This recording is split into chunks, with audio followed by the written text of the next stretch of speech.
कल उपराष्ट्रपति को लेकर चुनाव होना है और ऐसे में सत्ता पक्ष की बात करें और विपक्ष की बात करें, दोनों की तैयारियां हैं। आज जो नए सांसद हैं उनका प्रशिक्षण शिविर हो रहा है, उनको बताया जा रहा है कि किस तरीके से वोटिंग करनी है, उनका वोट खराब ना हो।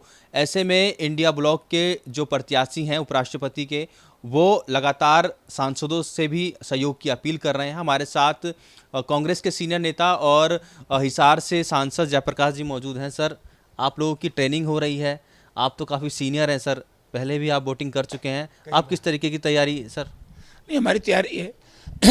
देखिए, एक बड़ी खुली बात, वैसे तो गणित एनडीए के पक्ष में है, लेकिन राजनीति में कई बार अंतरात्मा जगती है, आत्मा की आवाज भी जगी है। और आत्मा जब जगती है, जब एक कोई भी मेंबर पार्लियामेंट उम्मीदवार देखता है। आज जो इंडिया गठबंधन के उम्मीदवार हैं रेड्डी साहब, वो एनडीए सरकारी उम्मीदवार से 100 गुना बढ़िया है। जनता की स्वीकार्यता है उनकी, इसलिए वो भयभीत है सरकार के लोग कि भाई वोट क्रॉस हो सकती है, क्योंकि रेड्डी साहब का जो आज तक का जीवन है, जो जुडिशियल लाइफ, जो न्याय पालिका में इन्होंने काम किया, देश की सेवा की, और उसके बाद रिटायरमेंट के बाद जिस तरीके से समाज के उत्थान के लिए, ओबीसी के लिए, किसान के लिए, गरीब के लिए, मजदूर के लिए जो काम कर रहे हैं आज के दिन, वो बहुत ही प्रशंसनीय है। और इसलिए मुझे लग रहा है और मुझे आशा भी है,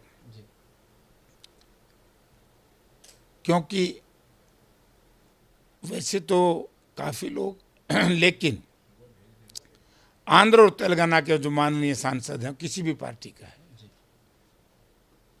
वो क्योंकि उनकी स्टेट चाहती है, दोनों स्टेटें, कि भाई हमारा आदमी बहुत बढ़िया है तो इनको वोट दो। सर, पर एनडीए के जो सांसद हैं, जो भाजपा के सांसद हैं, वो दावा कर रहे हैं कि एक बड़ा बहुमत जीत का जो है, उनके उपराष्ट्रपति चुनाव के जो उम्मीदवार हैं वो जीतेंगे। वहीं वो ये भी कह रहे हैं कि विपक्ष के भी कई सांसद अपनी अंतरात्मा से वोट करेंगे और एनडीए के जो प्रत्याशी हैं उनको वोट करते हुए नजर आएंगे। मन देख लिया है, बीजेपी वाले ऐसे बकावे हैं। जो हरियाणा में वोट चोरी हुई ना, हरियाणा प्रदेश के चीफ मिनिस्टर ने 3 दिन पहले शुरू कर दिया। आज ही आप अपनी जो ये खबरें अभी तक का क्लिप निकालो, 4 दिन पहले का, नायब सैनी जी ने एक बयान दिया कि सारे इंतजाम हो गए, हमारी 48 सीट आएंगी। हमें उस वक्त इतना नहीं ज्ञान था कि कोई भी पॉलिटिकल पार्टीज या कोई सरकार इतना निम्न स्तर तक जाएगी कि लोगों के दिए हुए जनमत को, बहुमत को अल्पमत में बदलेगी। तो काम हरियाणा की सरकार ने किया, तो वहाँ भी यही प्रचार करते थे, लेकिन अब ऐसा नहीं होगा। अब तो सरकार मुंह की खाएगी। सर, हरियाणा की बात करें, आप सीनियर लीडर हैं, हरियाणा में बाढ़ से काफ़ी ज़्यादा हालात बुरे हैं सर। क्या लगता है सत्ता पक्ष किस तरीके की जो कोशिशें कर रहा है बाढ़ पीड़ित लोगों के लिए? देखिए, सरकार संवेदनहीन है, संवेदना नाम की कोई चीज़ नहीं है।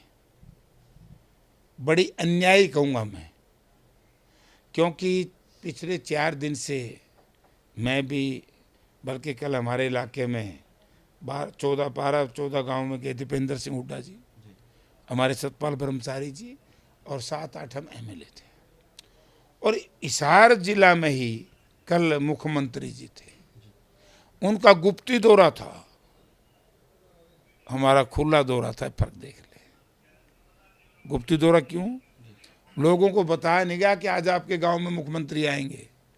मुख्यमंत्री बिशमड़ा गांव से चले, सड़क के सड़क, ना कहीं खेत में पड़े, ना कहीं पानी देखा, मेन रोड पे आते गए। और बड़ा तकलीफ दे गए हिसार के किसानों को, इस प्रदेश के किसानों को। हम मांग रहे हैं कि उनको राहत को पैकेज दो, और दीपेंद्र सिंह हुड्डा ने, हमने कल प्रेस कॉन्फ्रेंस करके कहा कि वे विपक्ष हर परिस्थिति में सरकार का सहयोग करने के लिए तैयार है, बशर्ते सरकार जो खेतों में, गांव में पानी बढ़ा हुआ, बस्तियों में, शहर में, हांसी शहर डूबा हुआ बुरी तरीके से, उसके पानी की निकासी का इंतजाम करे। आज 8-10 दिन हो चुके हैं, कोई इंतजाम ही नहीं सरकार का। 11 दिन कोई तैयारी नहीं थी। इरिगेशन डिपार्टमेंट बुरी तरीके से फेल हो गया, कोई ड्रेन साफ करी नहीं, कोई पंप हाउस को रिपेयर करी नहीं, कोई पंप हाउसों में बिजली के कनेक्शन दिए नहीं। बुरा हाल हरियाणा का। ये प्राकृतिक आपदा के साथ साथ ये सरकारी आपदा है। बहुत बहुत धन्यवाद सर खबर अभी तक से बातचीत करने के लिए। तो ये थे हिसार से कांग्रेस के सांसद जयप्रकाश, जो कि तमाम मुद्दों को लेकर खबरें अभी तक से खास बातचीत कर रहे थे। मेरे सहयोगी निहाल के साथ राजा पटेल, दिल्ली, खबरें अभी तक।